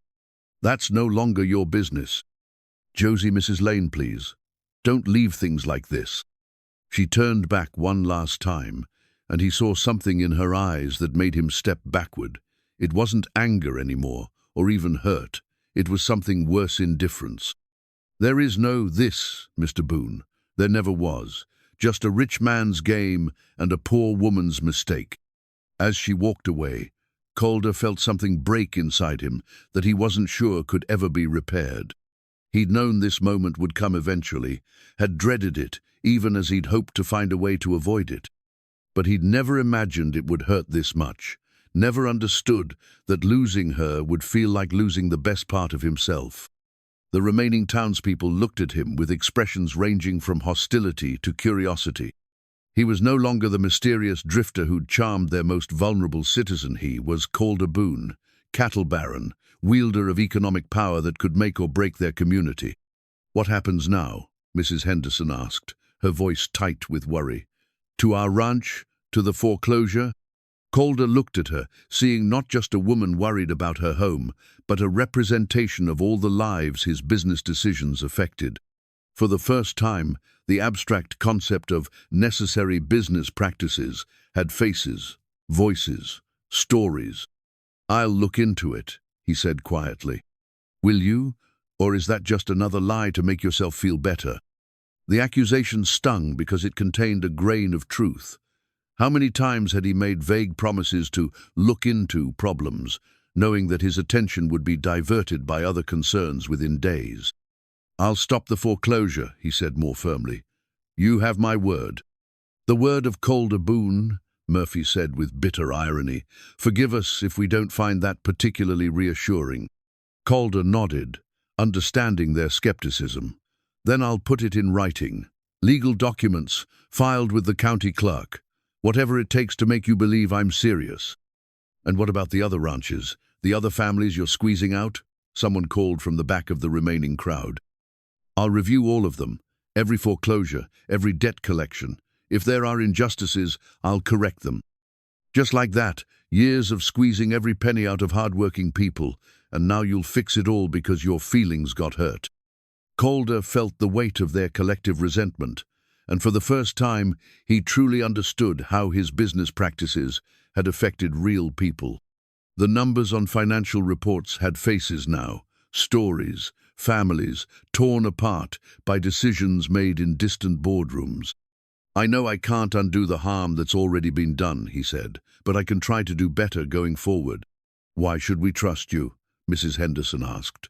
You've been lying to us for weeks. Because I've seen how you live, how you struggle, how you take care of each other. I've seen what my decisions cost, and I can't unknow that now. The crowd was smaller now, but those who remained seemed genuinely interested in his answer. Perhaps they were beginning to see something in his demeanor that suggested genuine remorse rather than mere damage control. What about Miss Lane? Murphy asked quietly. What are you going to do about what you've done to her? Calder's expression crumpled. I don't know. She won't talk to me, won't listen to explanations, and I can't blame her. No, you can't. That woman spent her last coins on you, worried about you, cared for you, and you let her do it, knowing you could solve all her problems with pocket change. I wanted to help her. I tried to help her, but she was too proud to accept it. Because she thought you were poor. She thought accepting help from you would be taking advantage of someone who had as little as she did. If she'd known the truth, she never would have talked to me in the first place, Calder interrupted. She would have seen me as just another rich man trying to buy her attention. Maybe that's what you are. No, Calder's voice was firm. What I felt for her, what I feel for her, has nothing to do with money or power. She made me want to be a better man. Then be one, Murphy said simply. Stop talking about it and do it. After the crowd finally dispersed, Calder found himself alone in the telegraph office with Billy, who was looking decidedly uncomfortable about his role in the morning's revelations. I'm sorry, Mr. Boone, Billy said quietly. I didn't mean for things to go that far. I was just excited. And it's not your fault, Calder said wearily. The truth was going to come out eventually. Maybe it's better that it happened this way. Is it? Because Miss Lane looked pretty hurt. She was hurt, badly, and I'm the one who hurt her. What are you going to do about it? Calder was quiet for a long moment, staring out the window in the direction Josie had gone. I'm going to try to become the man she deserved to meet in the first place. What does that mean? It means I'm going to use everything I have, my money, my influence, my power to make amends for what I've done, not just to her, but to everyone I've wronged. And then I'm going to hope that someday, somehow, I can earn the right to ask for her forgiveness. As Calder left the telegraph office, he felt the weight of his deception settling fully on his shoulders. He'd come to Bitter Creek to understand how his decisions affected ordinary people, and he'd learned that lesson in the most painful way possible. Now he had to figure out how to live with that knowledge and how to prove that the man Josie had cared for wasn't entirely a fiction. The afternoon sun was beginning to set, casting long shadows across the dusty streets of Bitter Creek. Somewhere in this small town, Josie was packing her belongings, preparing to leave the only home she'd known because staying meant facing daily reminders of her humiliation. Calder pulled out his pocket, watched the expensive timepiece that had been one of many clues to his true identity, and made a decision. Tomorrow he would return to his empire, his boardrooms, his world of power and influence. But he would return as a different man than the one who had left, carrying the memory of a woman who'd shown him what real kindness looked like. And somehow, he would find a way to prove that the love she'd inspired in him was the one true thing in a web of lies. The train ticket felt like a weight in Josie's pocket as she sat on the worn wooden bench at Bitter Creek's small railway station. The 3:47 eastbound would arrive in 20 minutes, carrying her away from everything she'd ever known toward an uncertain future in a city where no one knew her story. Her packed suitcase sat beside her, containing the sum total of her worldly possessions. 2 dresses, the hand-stitched quilt she'd never finished, a few personal items, and the small bag of coins Morse had returned to her. It wasn't much to show for 24 years of life, but it was honest, and right now, honesty felt more valuable than all the wealth in the territory. The morning had been a blur of packing and avoiding sympathetic looks from neighbors who'd heard about the confrontation at the telegraph office. Mrs. Murphy had tried to convince her to stay, arguing that running away solved nothing, but Josie couldn't bear the thought of facing the daily reminders of her foolishness. She'd been such an idiot. All the signs had been there: the expensive pocket watch, the quality of his clothes, the way he spoke with quiet authority, his detailed knowledge of cattle ranching. She'd seen what she wanted to see, a kind man who understood her struggles because he shared them. Instead, she'd been the object of an elaborate charade, a rich man's experiment in playing poor. The worst part wasn't even the deception itself, it was the way it made her question everything she thought she knew about herself. Had she been so desperate for affection that she'd ignored obvious warning signs? Had her judgment been so clouded by loneliness that she'd mistaken manipulation for genuine care? Josie. The voice made her look up, and her heart clenched when she saw Calder standing at the edge of the platform. He looked different, somehow more formal, more like what she now knew him to be. Gone were the worn work clothes, replaced by a well-tailored suit that probably cost more than she'd earn in a year. "I asked you not to follow me," she said quietly. "I couldn't let you leave without trying one more time to explain." "There's nothing to explain. You lied to me. I believed you, and now I'm leaving. It's really quite simple." Calder stepped closer, and she could see the strain in his face, the exhaustion that suggested he'd spent a sleepless night wrestling with his conscience. "It's not simple at all, and you know it." "Actually, it is." Josie stood, picking up her suitcase. "You're a wealthy man who amused himself by pretending to be poor. I'm a woman who was foolish enough to believe you. The end. Is that really what you think, that this was all just amusement to me?" "What else should I think? You watched me struggle with every penny, watched me worry about losing my home, watched me spend money I couldn't afford on you, and you said nothing. If that's not entertainment, what is it? It's the action of a man who was too much of a coward to risk losing the only real thing that had ever happened to him." Josie stared at him. "Real? There was nothing real about us. You built our entire relationship on a lie. The feelings were real. What I felt for you, what you felt for me, that was real, regardless of what name I was using." "Was it? How can I tell? How can I trust any feeling I had when it was based on false information?" Josie's voice grew stronger. "I cared about a man who worked hard for every dollar, who understood what it meant to struggle, who treated me as an equal because we were equals. But you were never my equal. You were slumming, playing dress-up in my world. That's not how it was." "Then how was it? Explain to me how lying to someone you claim to love is an act of affection." Calder was quiet for a long moment, staring down at the train tracks that stretched toward the horizon. When he finally spoke, his voice was barely above a whisper. "I came to Bitter Creek because I'd lost touch with what my business decisions actually meant. I'd become so insulated by wealth and power that I'd forgotten there were real people affected by every choice I made. I wanted to understand what life was like for the families and communities that depended on my company. So you decided to conduct an experiment." "It started that way, yes. But then I met you, and everything changed." He looked up at her with an intensity that made her step backward. "You bought me breakfast when you couldn't afford it, showed me kindness when I had no claim on it, treated me with a dignity I'd forgotten existed.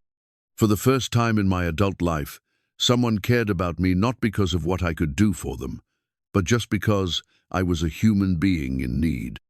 And you repaid that kindness with lies. I repaid it by falling in love with you so completely that the thought of losing you made me a coward." Calder's voice broke slightly. "Every day I told myself I'd find a way to tell you the truth.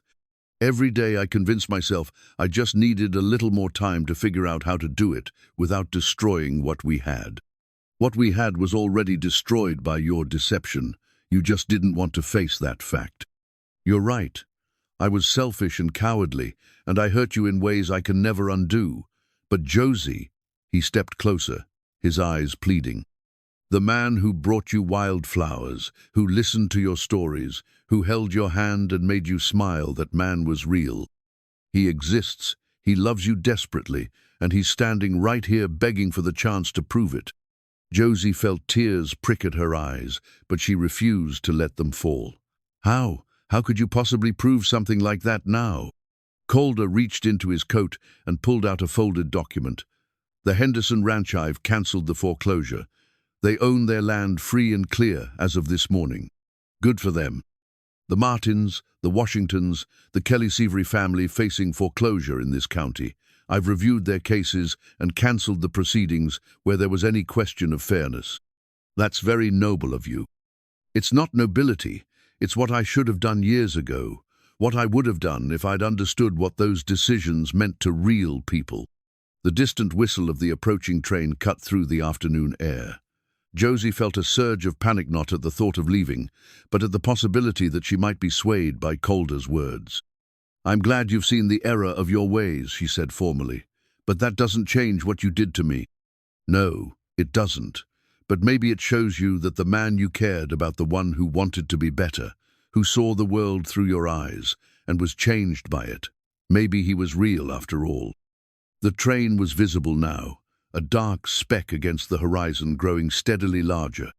Soon she would climb aboard and leave Bitter Creek forever, carrying nothing but her dignity and the painful knowledge that she was capable of being deceived by someone she trusted. I have to go, she said, though her feet felt rooted to the platform. Please don't. Please give me the chance to earn your forgiveness. I can't. Every time I look at you, I'll remember how foolish I was, how completely I misjudged the situation. You weren't foolish, you were trusting. There's a difference. In my world, they amount to the same thing. The train was close enough now that she could feel the vibration through the platform boards. In a few minutes, it would pull away from Bitter Creek, taking her toward a future that held no promises, but at least offered the dignity of starting over.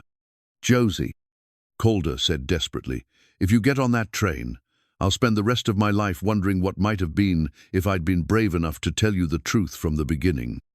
And I'll spend the rest of my life wondering how I could have been so blind to what was right in front of me. She picked up her suitcase with trembling hands. I suppose we'll both have to live with our regrets. The train pulled into the station with a great hiss of steam and squeal of brakes, and Josie felt her resolve wavering. Part of Hertha, part that had fallen in love with Gentle, Cal wanted to believe that Calder's remorse was genuine, that the feelings between them had been real despite the circumstances. But the larger part, the part that had learned through hard experience that survival required clear thinking, knew that staying would be another mistake in a life that couldn't afford many more. As Josie moved toward the train, Calder did something that shocked them both. He pulled out a bank draft from his coat pocket and deliberately tore it in half, then in half again, letting the pieces flutter to the platform like snow. "What are you doing?" Josie stopped, staring at the torn paper. "That was a bank draft for $50,000, Calder said, his voice steady despite the magnitude of what he'd just destroyed. "My operating capital for the next quarter." "You're insane." "Maybe, but I need you to understand something." He pulled out another document, official-looking papers with multiple seals. "This is the deed to my ranch, my house, everything I own in Montana territory. I'm giving it all up." Josie set down her suitcase, her mind reeling. "What are you talking about?" "I'm dissolving the Boone Cattle Company. Selling everything, distributing the proceeds to the families and communities that have been hurt by my business practices over the years." Calder's voice grew stronger with each word. "I'm giving up the wealth, the power, the influence, all of it. That's ridiculous. You can't just give up everything because you feel guilty." "I'm not doing it because I feel guilty, though I do. I'm doing it because I finally understand what you tried to teach me, that a person's worth has nothing to do with what they own. The train conductor was calling for passengers to board, but Josie ignored him. And what will you do? How will you live? The same way everyone else does. By working, by earning what I need, by being honest about who I am. Calder stepped closer. I learn a trade, find steady work, build a life based on something other than inherited wealth and business manipulation. You don't know how to be poor, Josie said, but her voice lacked conviction. No, but I can learn. You did it. You survived the loss of everything and built a life of dignity and purpose. If you can do that, maybe I can too. This is crazy. You're talking about throwing away everything you've ever known. What I've known is a life of isolation and moral compromise. What you showed me is that there's another way to live with integrity, with genuine connections to other people, with work that means something beyond profit margins. The conductor called out again, more urgently this time. Other passengers were boarding, and Josie knew she had only moments to make her decision. You really mean it? She asked quietly. You'd give up everything? I already have. Calder held up the torn deed papers. As of this morning, I've started the legal process to dissolve the company and distribute the assets. Win or lose, with you or without you, I'm not going back to the life I had before. Why? Because you showed me what it means to be truly wealthy, not in money, but in character, in kindness, in the ability to care for others, even when you have very little yourself. His voice dropped to a whisper. You made me want to be worthy of the love you gave me, even if I can never earn it back. Josie felt tears running down her cheeks, despite her efforts to maintain her composure. You hurt me, Calder. You made me feel foolish and small and betrayed. I know, and I'll regret that for the rest of my life. How do I know this isn't just another performance, another role you're playing to get what you want? Because, Calder said, reaching into his pocket one final time, I'm giving you this. He held out his father's pocket watch, the expensive timepiece that had been one of the few clues to his true identity. But now she could see that he'd had it engraved with new words on the back. To Josie, the woman who taught me what real wealth looks like. See. This was your father's, she said, not taking it from his outstretched hand. And now it's yours if you'll have it. Not because of its monetary value, but because it represents the most important lesson I ever learned, that time spent with someone you love is the only treasure that actually matters. The train whistle blew again, long and insistent. The conductor was looking directly at Josie, waiting for her to board. I don't know if I can trust you again, she said, her voice breaking. I don't expect you to, not right away. But maybe if you'll let me try, I can spend whatever time I have left proving that the man who fell in love with you was real, even if his circumstances weren't. And if I can't, if the hurt is too deep, then I'll respect that, but I'll still become the man you deserve to meet in the first place, because that's what loving you taught me to want to be. Josie looked at the train, its engine hissing steam impatiently. She looked at her suitcase, containing everything she owned in the world. She looked at Calder, standing before her with empty hands and eyes full of desperate hope. Last call, the conductor shouted. For a moment that seemed to stretch into eternity, Josie stood frozen between two futures, one that offered the safety of distance and solitude, another that offered the terrifying possibility of second chances. Then, slowly, she reached out and took the pocket watch from Calder's hand. I'm not forgiving you, she said clearly. Not yet, maybe not ever, but I'm willing to see if the man you claim to be can actually exist outside of your imagination. Calder's relief was so profound that his knees nearly buckled. Thank you. Don't thank me yet. If you're serious about giving up your wealth and learning to live like an ordinary person, you're about to discover that it's much harder than you think. I know. Do you? Do you really understand what it means to worry about every penny, to go without things you need, to feel like the world is stacked against you? No, Calder admitted, but I want to learn, and I want to learn from you, if you'll teach me. The train began to move, slowly at first, then gathering speed as it pulled away from the platform. Josie watched it disappear around a bend, carrying her escape route with it. "Well," she said finally, "I suppose I'm staying in Bitter Creek after all." "Does that mean—" "It means," Josie interrupted, "that we're going to start over, from the beginning, with honesty this time." "What does that look like?" "It looks like you finding your own place to live, your own work, your own way in the world. It looks like proving that you can be the man you claim to want to be, not just saying it." "And us? Is there still an us?" Josie considered this carefully. "Ask me again in 6 months. After you've worked your first real job, paid your first bills, lived through your first winter without servants or inherited wealth to cushion the hard times. Ask me then if you still think love is enough to build a life on." Calder nodded, understanding that this was both a rejection and a challenge, the chance to earn what he'd lost through deception. 6 months, he agreed. 6 months. As they walked away from the train station together, not hand in hand, but side by side, Josie fingered the pocket watch in her palm. It was warm from Calder's touch, solid and real, in a way that reminded her that sometimes, if you were very lucky and very brave, even the most broken things could be mended. Whether their love could be one of those things remained to be seen, but for the first time since learning the truth about who he really was, Josie allowed herself to hope that maybe, just maybe, it could be. 6 months later, the first snow of winter dusted the streets of Bitter Creek as Josie made her way to Martha's Café for her morning coffee. The routine had become precious to her not because it was extraordinary, but because it represented the kind of simple, honest pleasure that had once seemed impossible. A lot had changed since that day at the train station. Calder had kept his word about dismantling his empire, though the process had been more complex than simply tearing up papers. It had taken lawyers, accountants, and months of careful work to ensure that the dissolution benefited those who deserved it most. The Henderson Ranch was thriving under its debt-free status, and several other families had been able to expand their operations with the assistance funds Calder had established.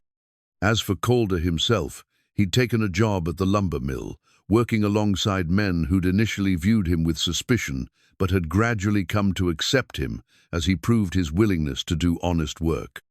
His hands bore calluses now, real ones earned through daily labor, and his face had the weathered look of someone who spent his days outdoors. Josie pushed open the cafe door and immediately spotted him at their old corner table, though nothing about their arrangement was old anymore. They'd started meeting for coffee again 2 months ago, after Calder had made it through his first brutal winter working at the mill. Their conversations were different now, built on a foundation of truth rather than deception, and while the easy intimacy of their early relationship had been lost, something deeper and more sustainable was beginning to take its place. "Morning," he said, looking up as she approached. His smile was tentative, still careful not to presume too much. "Morning." Josie settled into the chair across from him, noting the newspaper folded beside his coffee cup. "Anything interesting in the news?" "Railroads finally coming through next spring. Should bring more business to town." "That's good. Murphy will be pleased. He's been talking about expanding the store." They'd mastered the art of ordinary conversation, discussing weather and town news and the small details of daily life. It was a different kind of intimacy than they'd shared beforeless. Intense, perhaps, but more real. "Josie," Calder said after Martha had brought her coffee, "I have something to ask you." She looked up, noting the nervous energy in his posture. "What is it?" "It's been 6 months." The words hung between them, carrying the weight of the promise she'd made at the train station. 6 months to see if he could become the man he claimed to want to be. 6 months to discover if love built on truth could replace what had been lost to deception. "It has," she agreed quietly. "I've learned a lot about myself in that time. About what I'm capable of, what I actually need to be happy, what really matters." Calder's voice was steady, but she could see the vulnerability in his eyes. "I've learned that you were right. I didn't understand what it meant to struggle, to worry, to work for everything I had. But I do now. And how does it feel? Hard, scary sometimes, but also clean somehow. Honest." He leaned forward slightly. "I wake up every morning knowing that what I have, I've earned." That the food on my table, the roof over my head, the clothes on my back, they're mine because I worked for them, not because I inherited them. That's good. It is. But there's something missing. Josie felt her heart begin to race, though she kept her expression neutral. What's that? You. What's missing is you. Calder reached across the table, not to take her hand, but simply to rest his palm near hers. I know I hurt you. I know I broke something that may never fully heal. But I also know that the man I've become, the man you helped me become, loves you with everything he has. Calder, I'm not asking for what we had before. That was built on lies, and you were right to reject it. I'm asking for something new, something real. Josie looked down at their hands, almost touching but not quite. The distance between them seemed both vast and insignificant, a gap that could be bridged by a simple movement or maintained forever by stubborn pride. I've been thinking too, she said finally, about what happened, about who we were and who we've become. And I've realized that the man I fell in love with wasn't entirely a fiction. Calder Boone was kinder than he needed to be, more thoughtful, more willing to listen and learn. Those qualities weren't part of his disguise, they were part of him. They were part of me because you brought them out. You made me want to be better than I was. Maybe. But you had to choose to act on that desire. Every day for 6 months, you've chosen to be the kind of man who deserves love, rather than expecting it as your due. Calder waited, hardly daring to breathe, as Josie considered her next words. I'm not the same woman I was 6 months ago either, she continued. Learning the truth about you forced me to look at myself, to understand my own patterns and fears. I realized that I'd been so focused on protecting myself from being hurt that I'd forgotten how to truly trust. And now I think maybe trust isn't something you give all at once. Maybe it's something you build, piece by piece, choice by choice, day by day. Slowly, carefully, Josie moved her hand until it covered his. The contact was electric, familiar, yet entirely new. So, when you ask me if there's an us, she said softly, I think the answer is that there could be, if we're both willing to build something new from the ground up. I am, Calder said immediately. More than willing. I want nothing more than to spend whatever time I have left, proving that this, he gestured to the space between them, is real. It won't be easy. We'll both be fighting the ghosts of who we used to be, the memory of how badly things went wrong before. I know. And I'll probably never fully get over feeling foolish about those first weeks. There will always be a part of me that wonders what else I might be missing, what other truths might be hiding behind kind smiles. I understand, and I'll spend the rest of my life trying to be worthy of the trust you're offering. Martha appeared beside their table with a fresh pot of coffee, and Josie realized that the entire café had grown quiet. She looked around to see familiar faces watching them with expressions of curiosity and approval, Murphy grinning behind his newspaper, Mrs. Henderson dabbing at her eyes with a handkerchief, even young Billy Patterson peering through the window from his post at the telegraph office. Seems like we have an audience, she said with a small smile. Let them watch, Calder said. I want everyone to know that this time there are no secrets, no lies, just a man who loves a woman and hopes she might love him back. She does, Josie said quietly. She loves the man he's become, and she's willing to see what they can build together. When Calder leaned across the table to kiss her, gentle and careful and full of promise, the café erupted in applause. It was a small moment in a small town, but it felt like the most important thing in the world, two people choosing to trust each other with their hearts, despite every reason they had to be afraid. Later, as they walked through the snow-dusted streets of Bitter Creek, Josie pulled out the pocket watch that had become her most treasured possession. The engraving on the back had worn smooth from her fingers, tracing it during the long months of uncertainty, but the words were burned into her memory.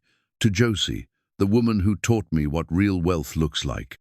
Do you know what I think real wealth looks like? She asked, stopping to face him in the middle of Main Street. What?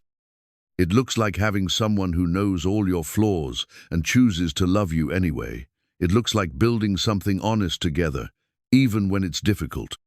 It looks like ordinary moments that feel extraordinary because you're sharing them with the right person. Calder pulled her close, marveling at how perfectly she fit against him.